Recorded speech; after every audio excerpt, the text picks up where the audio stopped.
Welcome to TrailRecon, I'm Brad, and for the last few days I have been here at Overland Expo Pacific Northwest in Oregon, and what a beautiful venue and a great event.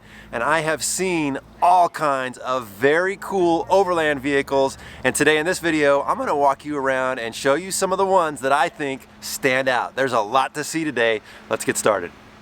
This is the first year they are holding an Overland Expo in the Pacific Northwest. And out of all the expos I've been to over the years, this just might be my new favorite location. The venue here at the Deschutes County Expo Center in Redmond, Oregon has a great large layout for an event like this. And while the camp area was a little crowded, it was large enough to accommodate the many folks that had made the trek out here. And I think everyone enjoyed that it was on a nice grassy field. I hope this is a location they consider doing again next year. Now, before arriving to the event, we spent a few days with some good friends doing a bit of off-roading, camping at some epic spots, cooking up some great meals, and exploring some historic locations. The video of that adventure will be coming out soon, so be sure to turn on your notifications so you don't miss that amazing adventure. I was fortunate enough to have the Jeep Wrangler 392 with the Patriot campers on display at the BFG booth for this event, and this Jeep and trailer combination has really become Regina and I's new favorite way to travel. It's just a nice, compact, yet very capable setup, though it allows us to get way off the grid to some remote locations and bring along some nice creature comforts. Now, there are hundreds of vehicles at this event, and as I'm walking around trying to decide which ones to share with you, it really comes down to vehicles that are a bit unique. You know, they don't look like every other rig out here, and they have some innovative features that you don't see all the time. And there are several here in Oregon that I really found fascinating, starting with this two-door Jeep Wrangler JK with a camper on the back. Now, at first glance, I thought this seems like it might be a bit impractical. But after taking a closer look, I think there are some folks out there that this might actually be a good fit for. The camper only weighs 500 pounds and easily detaches from the Jeep, allowing you to base camp and then go off and explore. Because as we all know, two-door Jeep Wranglers have limited storage, and something like this could be a possibility for those two-door Jeep Wrangler purists that are trying to find a way to overland travel with just a little extra comfort. This isn't for everyone, but I'll bet there are a few out there that might find this pretty interesting. But what if you want something a little larger? Well, these folks have built a Humvee that takes the capability of a military off-road vehicle and added a luxury camper to the back.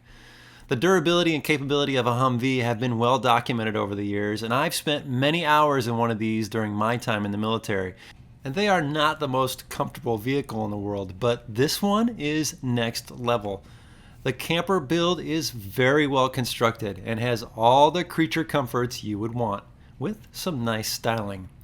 A shower, toilet, cab over bed, a couch, everything you would need to spend several days off the grid, including air conditioning.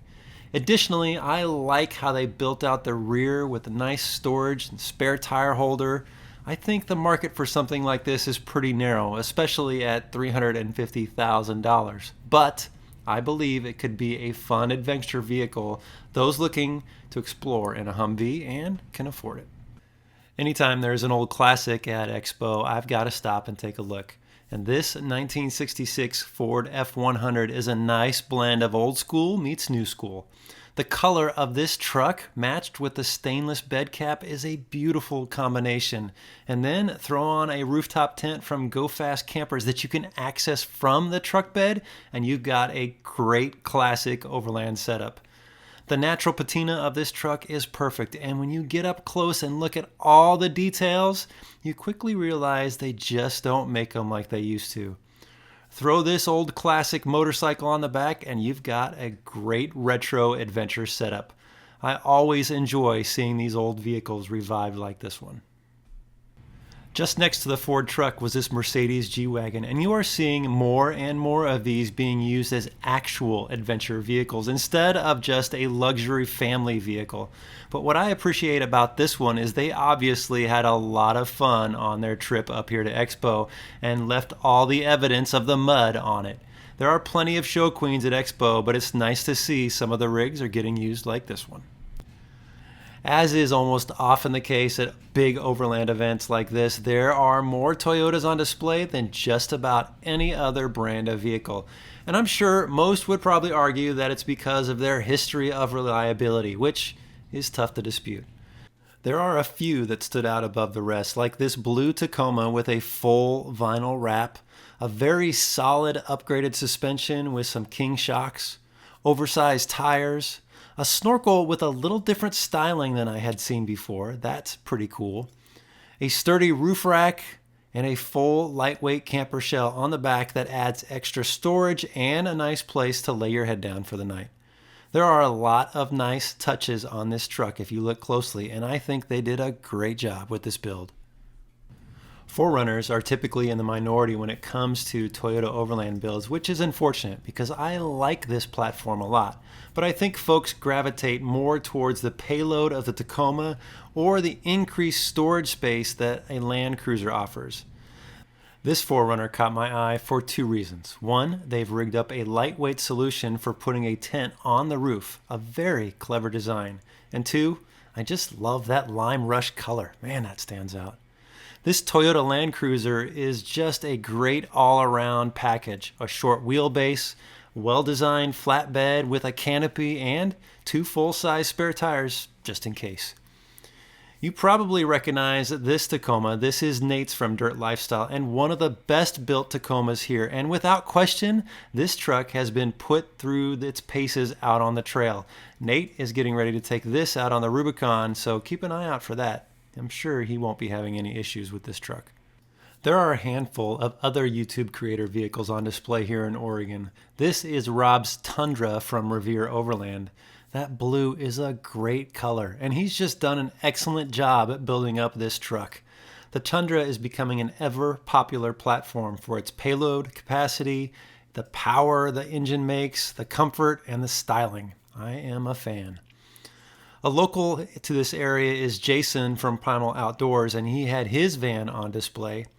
Justin's Bronco from Justin B. McBride was also here as well. Not too many two-door Overland Broncos out there, but he's putting this one to work. I did notice that there were only a few Broncos on display. Now that the newness is kind of worn off, we'll see if the Ford Bronco is a vehicle Overlanders will gravitate to in the long term. Matt's Jeep Gladiator from Ozark Overland Adventures was also here, and this truck gets pushed hard on adventures out in Arkansas, and the gear he runs on here has to be durable and reliable. He's done a great job with this truck, and I love seeing him out there wheeling it. There were a few other nicely equipped Gladiators on display, and out in the campground, I even spotted my old Gladiator. Nice to see it's out there still having some great adventures. I got asked a lot during Expo if I would ever wheel or build another Gladiator, and I think the answer is yes, but I'd like to see a more powerful engine option available. I don't think there will ever be a Jeep Gladiator with a 392 in it, although that would be extremely cool, but maybe we might get lucky and see a Gladiator in the future with that new inline-6 Hurricane motor. That might be enough to push me over the edge. Well, we spent the morning looking at some really cool vehicles, and we're going to take a look at some more, but I just want to share with you, it's very exciting. This is the first time we've had a TrailRecon booth at an Overland Expo, and it's been such an overwhelming response from everybody that's been coming by and saying hello and getting able to shake your hands and check out all the gear we are selling. Make sure you check us out over at TrailRecon.com so you can outfit your next adventure. All right, let's go take a look at some more cool vehicles. Here's something that seems to slowly be growing in popularity in the Overland segment, and that is four-wheel drive Japanese vans. When we were stationed in Okinawa many years ago, we had a similar style van for our family, and these vans are small and nimble, have plenty of storage capacity, and are relatively inexpensive. And the cool thing is you can find these in four-wheel drive. I think it's great to see what folks are starting to do with these, and it just goes to show you that you can build up a nice, reliable overland rig without spending tens of thousands of dollars. I hope more folks start to build these up because I think they're pretty cool.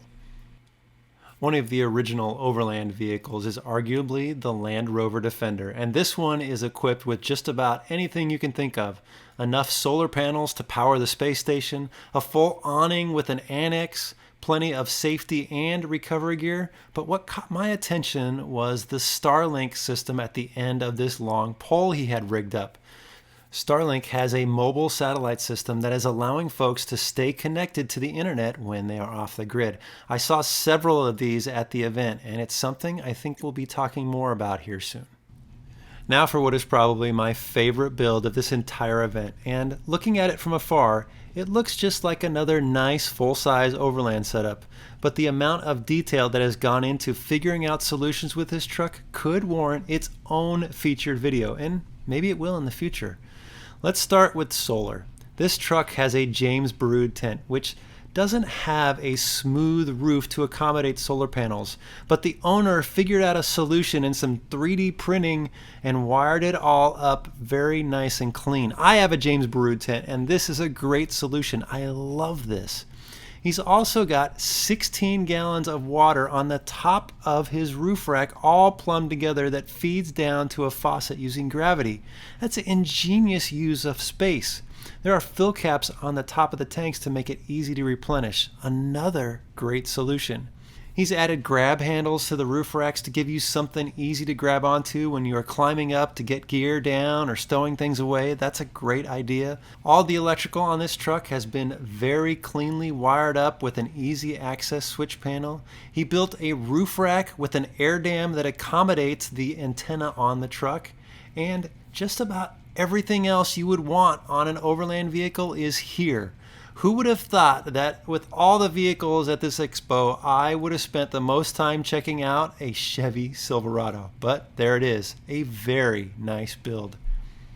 And right next to that truck is another Chevy truck that this couple has done a great job outfitting, and they are out there having some awesome adventures with their dirt bikes and their 17-pound cat. That's right, this cat is huge, and they have taught it to climb the ladder to get in and out of their rooftop tent. Pretty cool, and what a great group of folks to chat with. Now, there are all kinds of full-size vehicles at Overland Expo, and they have probably overtaken the number of small and mid-sized vehicles combined at these events now.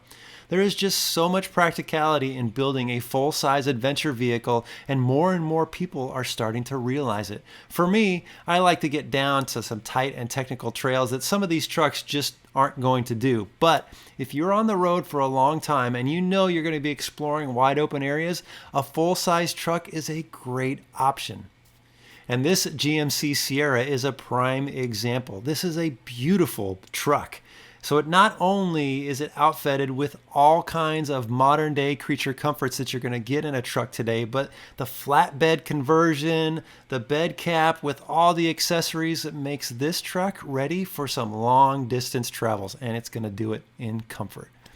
Once upon a time, a truck like this would have been a great budget option, but unfortunately the classics have really shot up in value lately, so this is no longer a budget build, but still extremely cool.